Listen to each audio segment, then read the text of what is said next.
Home stretch, home stretch, home stretch. We have made it to double week.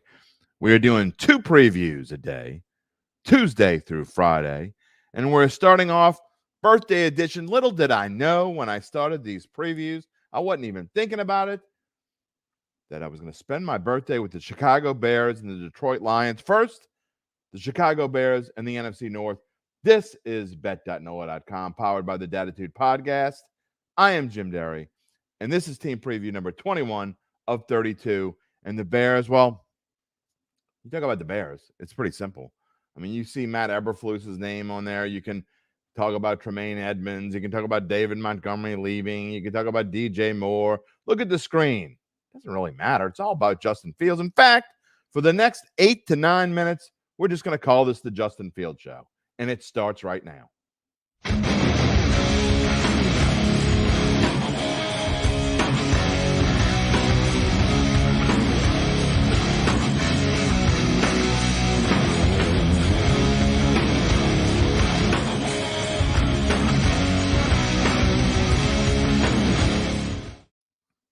Well, when you talk about the Chicago Bears, you talk about Justin Fields. Hence why this is the Justin Fields Show. You know, he did things last year that hardly anyone else has ever done or could possibly do. I mean, sure, he kind of runs like Lamar Jackson. He's got this strong, potent arm. We're not quite sure where the ball is going. Can he fix that? And can he be this just incredible, dynamic quarterback? Just like kind of the Superman. He can wear the cape because he can be kind of, I don't know, Cam Newton-ish, except way better. Does that make any sense? I mean, I don't know. Anyway, Justin Fields, I have dogged Ohio State quarterbacks throughout my entire career with good reason. Justin Fields has a chance to make me look foolish. He's definitely not there yet.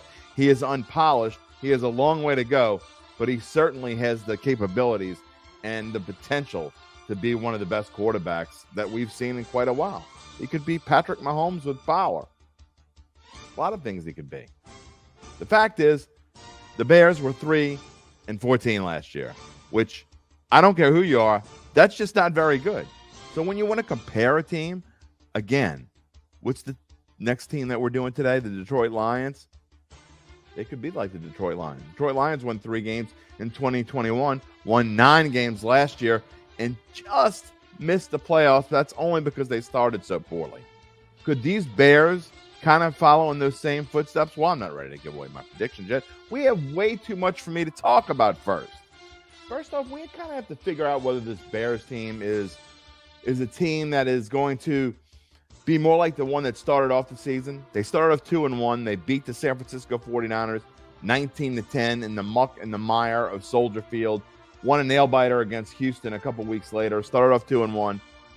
And then that's where the wheels fell off. But when I say we have to figure out who this team is, were they a team that just kind of was snake bit and lost a bunch of close games? Or did they just kind of tank and ended up getting the number 1 pick that they traded away to the Carolina Panthers?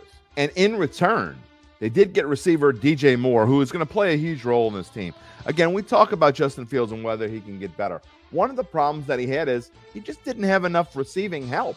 I mean, that doesn't necessarily explain the 56% completion percentage, but it does say that he needs help. And DJ Moore is certainly going to give him that.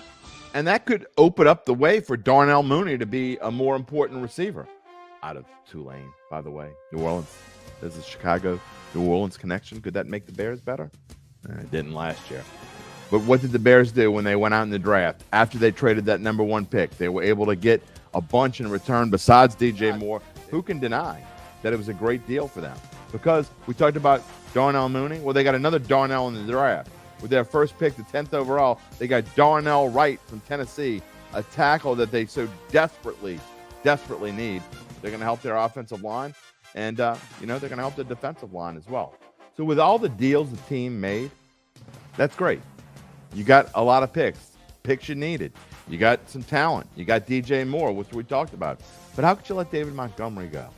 When have you ever seen a team finish 11 games below 500 with the number 1 ranked rushing offense in the NFL? I haven't done research on it, But in this new day and age, it just goes to show you that things can happen. When you have the 32nd ranked passing defense, the worst passing defense, and the best rushing offense, it comes out to a total of 28. On the flip side, on the defensive side of the ball, we're going to get to the defense in a minute, but you had the best rushing offense. You had the second to worst rushing defense.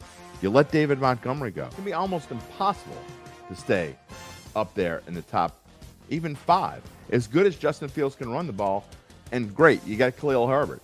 Great, you got Dante Foreman as a backup, but he's not going to be a backup. He's going to have to play as the second running back, as a complement to Herbert.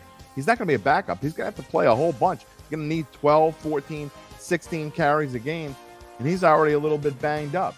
So you let go of Montgomery, you're going to really, what I think that's going to end up doing is creating Fields to have to run a little bit more than he even did before if you want to stay in the top 5 or top 7. But what have they done in their defense? You see the numbers on the screen there. 17th against the pass, 31st against the run. It's not going to cut it.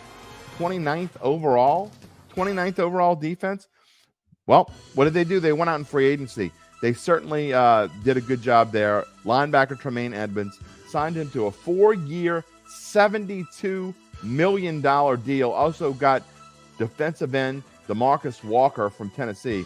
He signed a 3-year, $21 million deal. And then also linebacker TJ Edwards from the NFC champion Philadelphia Eagles, 3 years, $19.5 million. So the Bears are trying. The problem is they kind of dismantled a defense that was already pretty good before Eberflus got there. So some people say, it was all right. Some people say it was pretty good. Well, yeah, you know what? That's the same team that stopped San Francisco. Let's get to the schedule, because the schedule is going to tell us a whole lot. And here, to me, when you look at this schedule, it's one of the most, you take that 25th toughest schedule rank, and to me, that is the most deceiving number that we have seen to date. Why, you ask? Because, first of all, there are teams on this list that I think are going to be better than a lot of people think they're going to be. So I guess when I'm looking at it, it's from an opinion, subjective point of view, which is how we do these things in the first place. I think Green Bay is going to be a whole lot better than anyone thinks we're going to be. We're going to get to them tomorrow. Tampa Bay, not necessarily. But Kansas City and Denver. So you're looking at a potential 1-3 start. Are they going to win, even if they win 3 out of their first 6 games, which I think that's pie in the sky, shooting for the moon kind of hopes. 3-3. Let's say, okay, they can go 3-3. I don't see it. You got Vegas, you got the Chargers, you got New Orleans. Chargers in New Orleans on the road. That is really tough. 4 out of 5 games on the road. Chargers, New Orleans, at Detroit, at Minnesota. All 4 of those teams are playoff-capable kind of teams. 2 of the 4 made the playoffs last year. You got Carolina sandwiched in on a Thursday night. You know what they're going to be talking about in that game, that trade that was made. And then after the late bye week, Detroit at Cleveland before 3 winnable games. It is not easy. I don't care what anyone says. That 25th rank is deceiving. It's deceiving in a big way. So drum roll, please. Yeah, I'm just not buying it.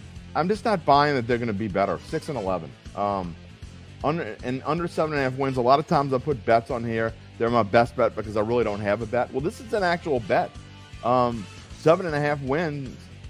I got them going 6-11, and I'd kind of be surprised if they went over that. To me, that's almost an optimistic number. I think Justin Fields is ready to take a step forward. I think he's going to be better, and I think the addition of DJ Moore helps him. But the loss of Montgomery, to me, is bothersome. This offensive line is not great.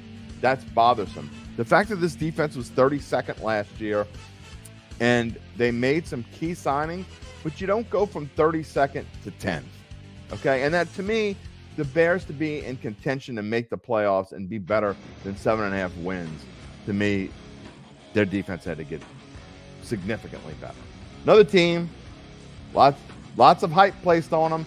I'm not going to give you any spoiler alerts, but coming up later today, the Detroit Lions. We'll see you then.